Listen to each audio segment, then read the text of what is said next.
chose, mais une froide, une chaude. Mais ce qu'il faut retenir dans cette recette, le foie gras, le canard, très bien. Ce qu'il faut retenir, c'est l'asperge qu'on va braiser.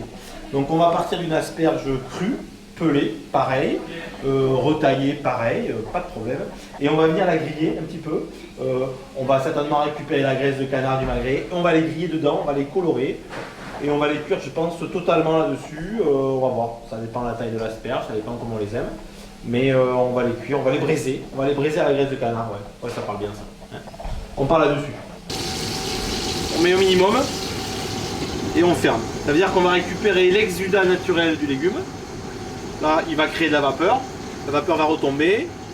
Ça va me donner un petit jus de végétation, l'exudat naturel. Elle va cuire dans sa propre eau. Alors, il y a un peu de graisse, c'est vrai.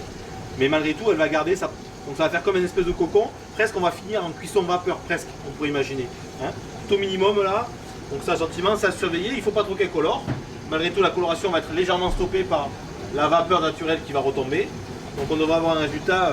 Et à la fin, on enlève, on maîtrise, on vérifie la cuisson au couteau. Et puis s'il faut les colorer un peu plus, on peut monter le gaz facile.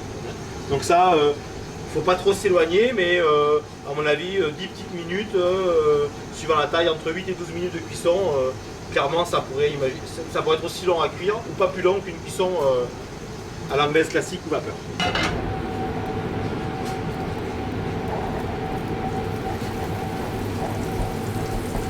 Le plus important du foie gras, c'est pas quand on le met, c'est quand on le retourne, je pense.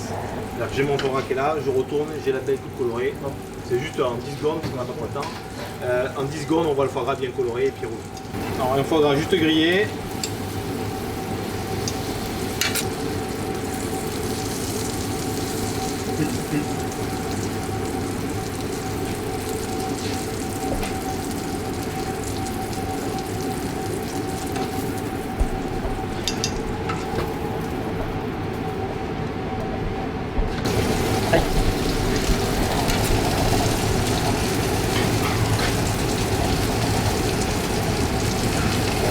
On voit toujours dans ma cuisine toujours du croquant, hein, ça est toujours hyper important.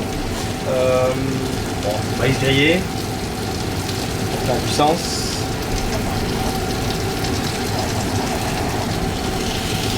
Asperge, l'idée c'est pas trop cuite, hein. Alors n'allez pas chercher de la dente de fou, mais quand même légèrement croquante, c'est mieux. Hein. Donc on est resté sur malgré tout asperge label des Grands Lacs. Là, on va la servir avec des produits de chez nous, encore du foie gras et encore du magret.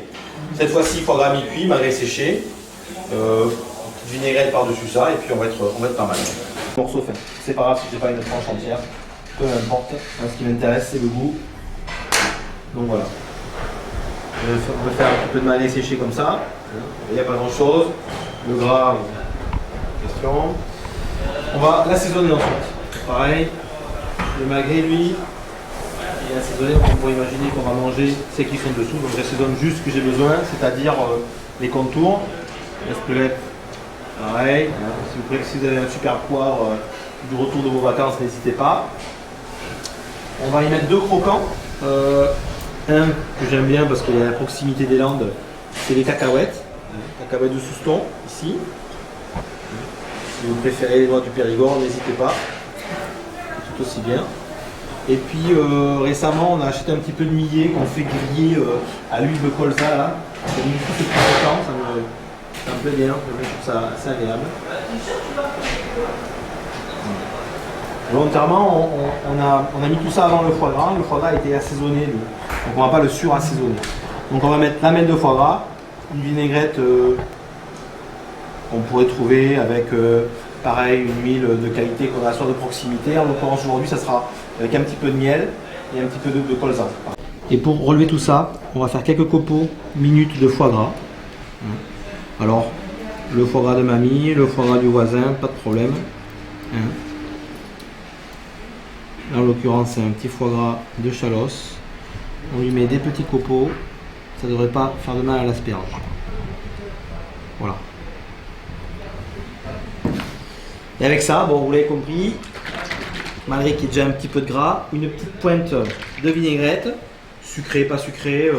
Là, en l'occurrence, une fois je répète, il y a un petit peu de miel. Ça me permet deux choses, de venir assaisonner, un petit coup de brillance, ça me fait briller tout ça, je déborde un peu sur les côtés. Et avec ça, Olivier, je pense que l'asperge est bien mis en valeur. J'imagine bien le côté un peu terre-mer avec l'asperge, et peut-être encore plus avec celle-là, puisque elle pousse malgré tout à quelques kilomètres de l'océan. Donc faire le lien entre le terre-mer et l'asperge, ça pourrait être une belle transition. On pourrait faire des repas un peu à thème comme ça, asperge, terre et mer. On aurait pu remplacer le magret par un petit thon fumé, non mieux, un petit peu de haddock, un petit peu de poisson fumé là. Avec ça, je pense que haddock et asperge, ça devrait hyper bien marcher ça. Céleri, haddock, asperge, noix, voilà, ça va bien marcher. En l'occurrence là, belles asperges, fraîcheur, circuit court, c'est ce qu'il faut retenir. Là en l'occurrence un jambon, un beau jambon. Un filet d'huile, alors là, l'huile de colza bio, hein, qui vient des Landes, voilà, tout simplement. L'assaisonnement, le croquant, je vous laisse faire. Hein. Et puis, avec ça, bon appétit.